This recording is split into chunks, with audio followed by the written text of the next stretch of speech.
Welcome to the Three Questions webcast series. I'm Wayne Baxter, Senior Executive Manager with One Capital Management. On this edition of the webcast, we're going to address the three questions you should ask before buying a home in the Conejo Valley.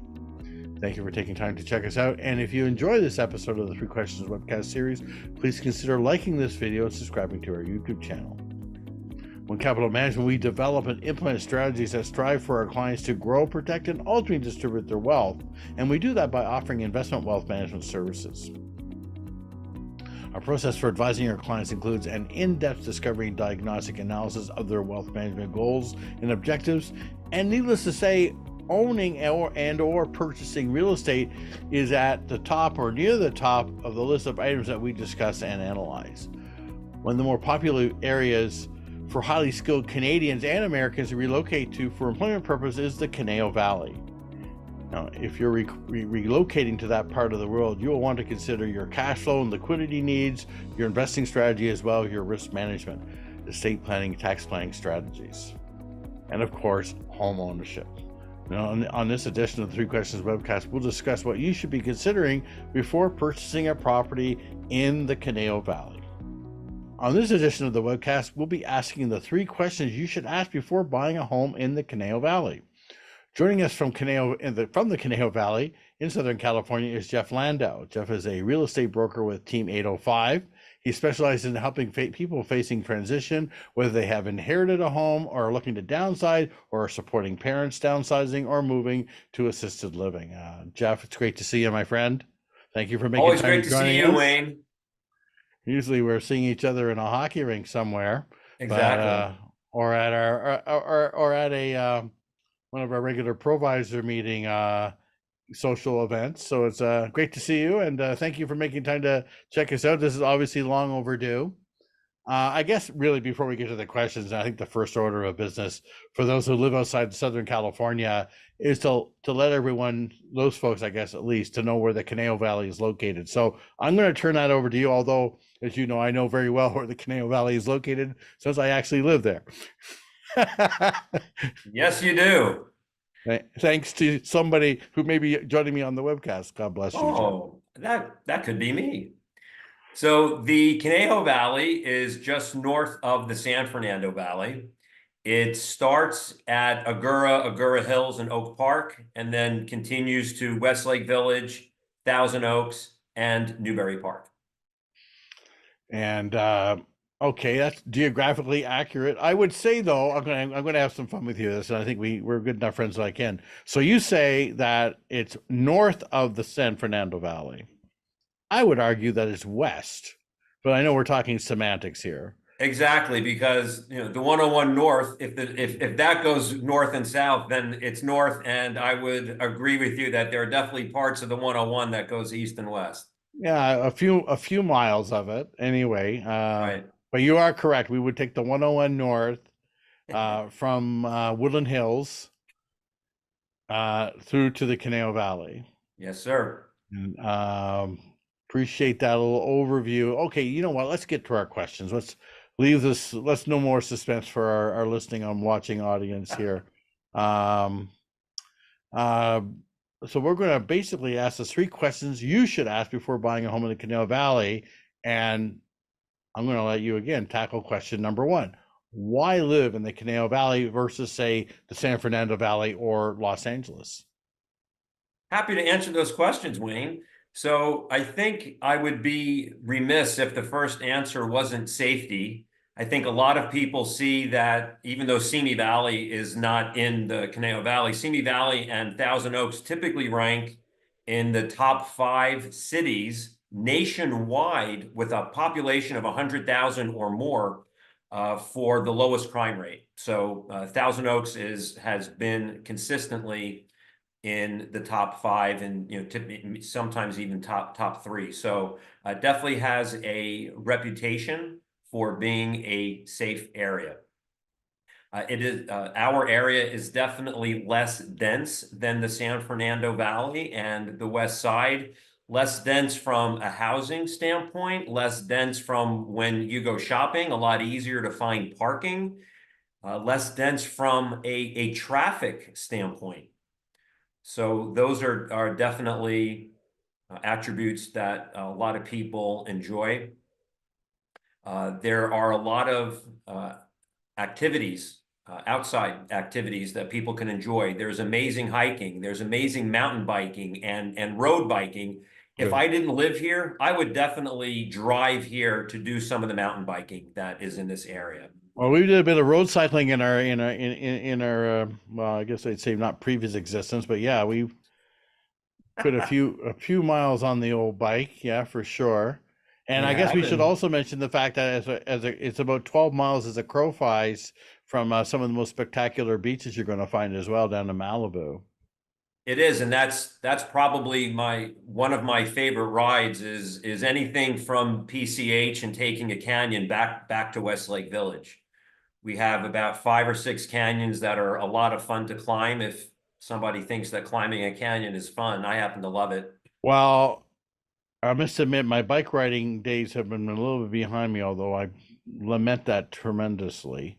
And one of these days I think it's that cloud's gonna lift. But yeah, I would agree with you. Going up Encino Canyon Road from Malibu up and actually it connects basically it's the 23 highway is some of the most spectacular bike rides you could ever imagine, and Agree. definitely good for the old cardio, that's for sure. And Agree. the great thing about down here is that you can do that ride not just from say May to September, but 12 months of the year. 12 months out of the year, and you probably don't even have to get into a car. Just I leave never your did. house, hop on the bike, and away you 100%. go. Yeah, Absolutely. I'm pitching myself this idea anyway. I'm hearing myself. All right, so yes, I would agree. You're obviously preaching to the choir on this one. So second question, now this is an important one. So question number two that a home buyer should ask before purchasing a home in the Conejo Valley region of California. Question number two, I keep hearing how difficult it is to purchase property and casualty insurance in California. Is the Conejo Valley any different? My friend It Jeff, over to you. it is not any different.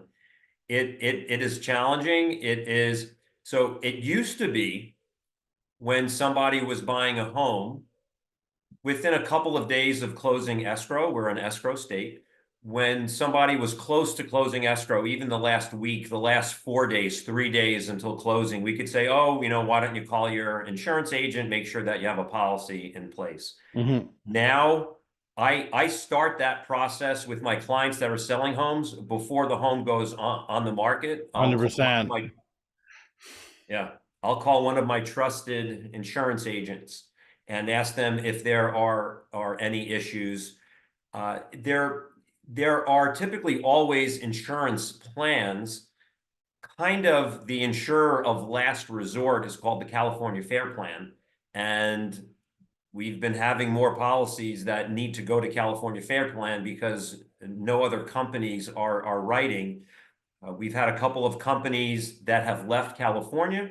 We have a couple of companies that have moratoriums on writing new policies.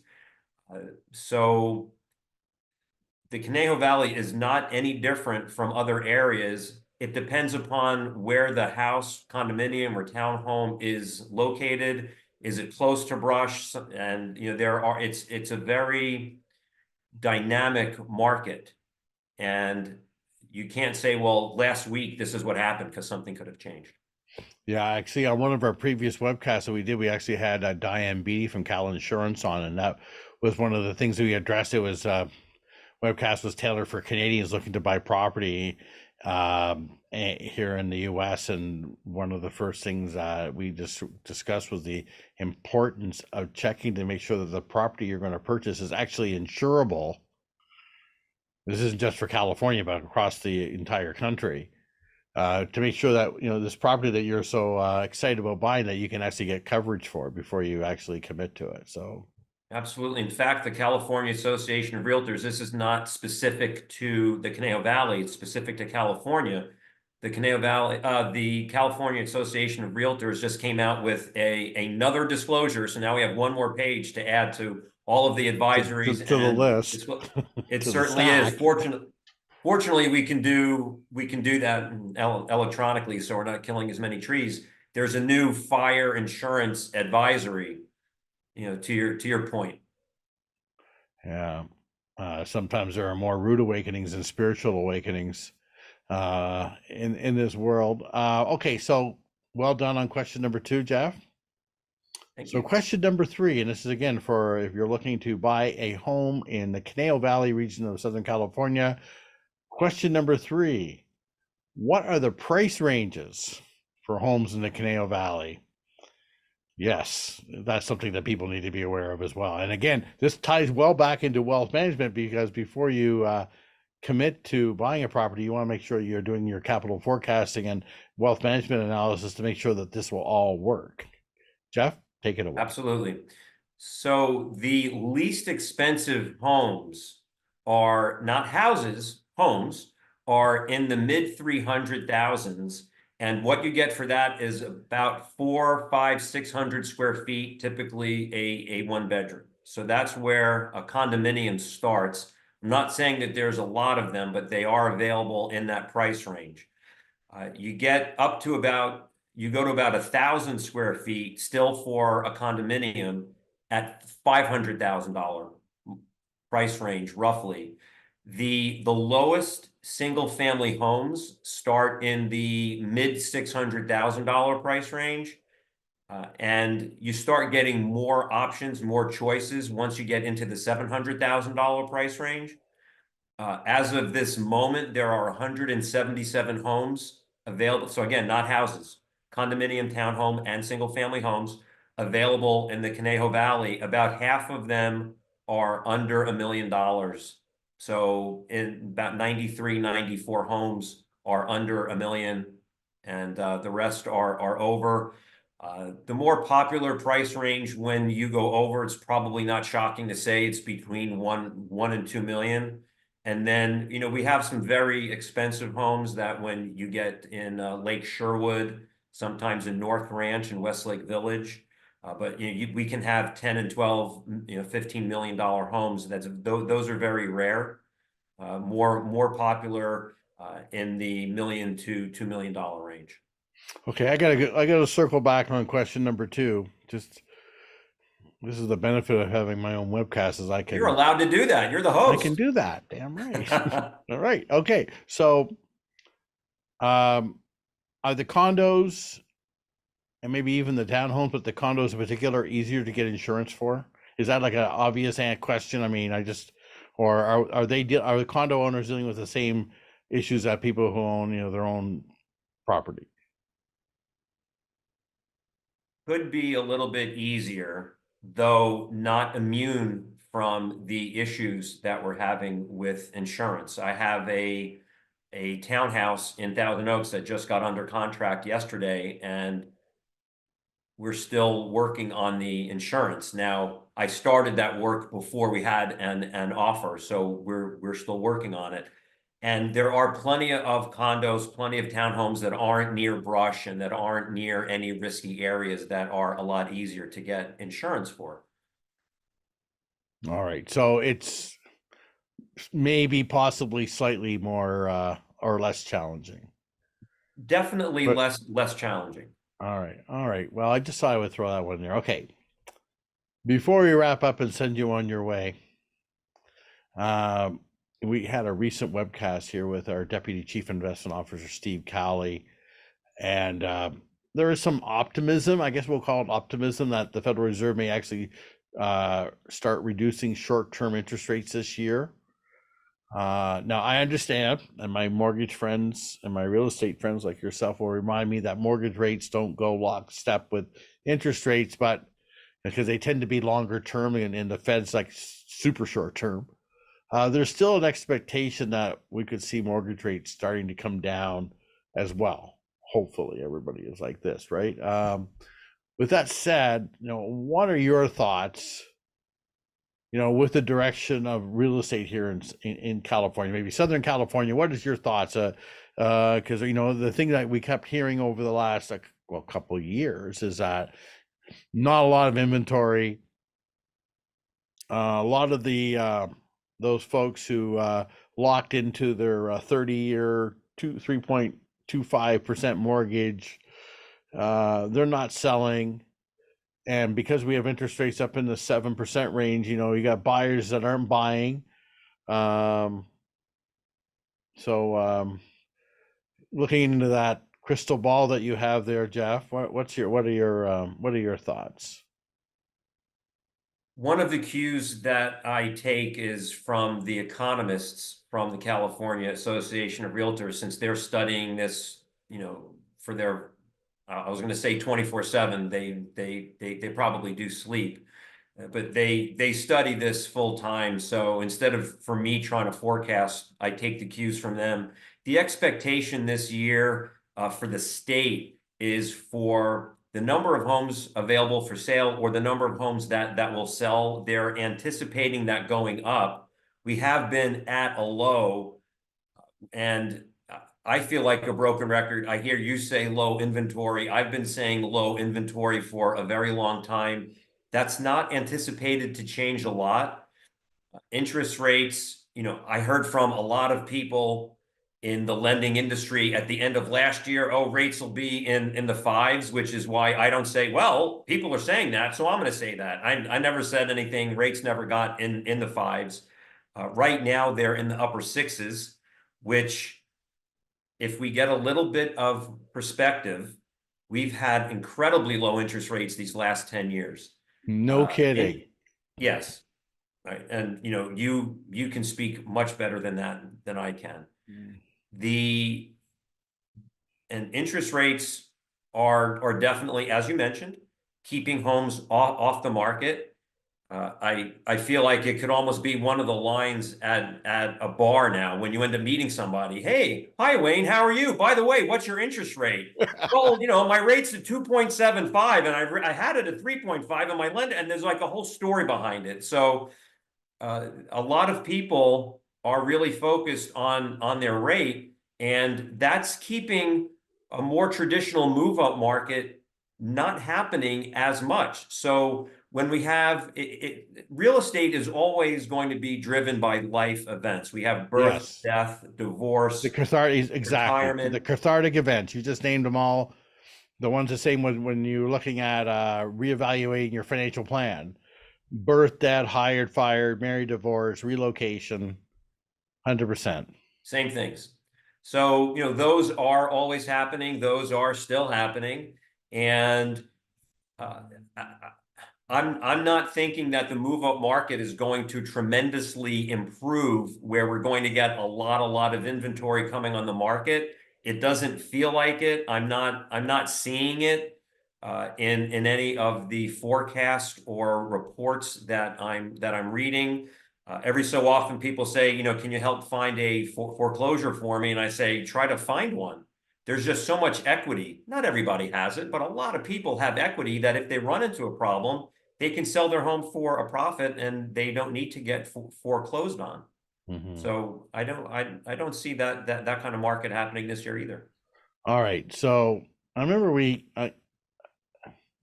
last time we had I think it was a lunch. Can't remember if it was lunch or dinner.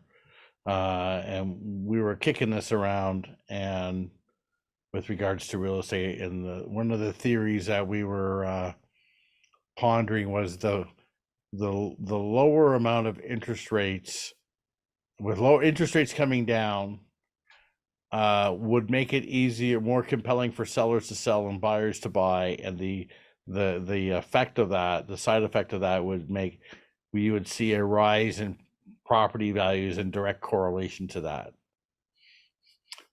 So I'm again throwing you under the bus, my good friend Jeff. Do we subscribe to that theory, or or are there too many other factors? Well, one of the factors, if we have, and so part of the question is, how much do rates go down? Will we see a dramatic increase in the number of homes available for sale? It doesn't seem like it would get dramatic. I'm not seeing anybody talking about rates going into the fours. So No, some people, down at this end, I think the consensus is that and again, we're not predicting here or anything, or merely surmising, but Sure. in the fives would be probably potentially where we end up at. But again, An we interesting thing don't about, know for I'm sorry. sure, obviously, because we don't know what's going to happen. What happened here? The Federal Reserve says, when inflation hasn't been tamed enough, we're not going to cut rates. Oop, right? That's also a possibility. We could be sitting Right. here a year from now, like an echo chamber, right? Rates are exactly where they were. We don't know that. We can't predict that. Yeah, and even if the Fed says that they aren't going to lower, conceivably rates could come down a little bit because the bond market has confidence that we're not going to have rampant in inflation. Though rates aren't going to bottom, rates may go down on a quarter point, half a point. Mm-hmm. That's not really a needle mover. And I had clients buying homes in the sevens, and and even when it hit 8. And if I could say something personal, the first 30-year mortgage that I got was in 2000. It was at 8%, and I was ecstatic because the rule of thumb used to be if you can get a rate under 10, lock it in. I locked it in, and like everybody else, I'm probably on my 5th mortgage, and that house is at 3.75. Talking about people that know their interest rates. There you go. All right. Well, Jeff, you know what? You and I could just chat forever and ever. So I'm sure that won't be considered very entertaining for our listeners. So I've included, for those watching, they see your contact information underneath you on the screen. For someone who's either listening or they're looking for your assistance, what is the best way for them to reach you? What would you recommend? Sure. Phone number is 805-341-0398. And my email is jeff@team805.com. Perfect. Jeff, thanks a lot for joining me. Jeff Landau is a Conejo Valley, California-based real estate agent with Team 805 Real Estate. Jeff, thank you very much, and look forward to seeing you real soon. I appreciate the invite, Wayne. Thanks so much. I look forward to bringing you the 3 Questions webcast, and I hope you find them educational and informative. Please consider liking this video and subscribing to our YouTube channel. And to receive notification when our latest webcast has been posted, please click on the notifications bell. Lastly, to schedule an online Zoom consultation with me to discuss your wealth management needs, please click on the link in the description box below, www.onecapital.com/meet with Wayne. Thank you, and we'll see you soon.